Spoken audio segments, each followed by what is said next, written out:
नमो नमः। जय श्री सीताराम।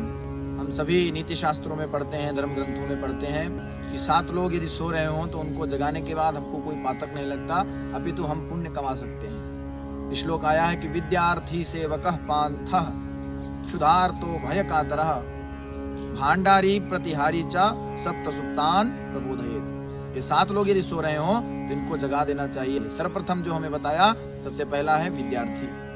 यदि अध्ययन करना चाहता है और वह ऐसे समय में सो गया है जब उसके पढ़ने का है तो उसको जगा देना चाहिए। दूसरा सेवकः, यदि कोई सेवक है, सेवा करता है, वह सो गया है तो उसको जगा देना चाहिए, उसको उसके कार्य पर लगा देना चाहिए। पांथः, पांथा अर्थात यात्री, कोई पथिक यदि कोई यात्रा कर रहा है और उसकी यात्रा पूरी हो गई हो फिर भी वह उसकी किसी कारणवश नींद लग गई हो, निद्रा आ गई हो तो उसको जगा देना चाहिए, जिससे उसकी यात्रा सफल हो जाए।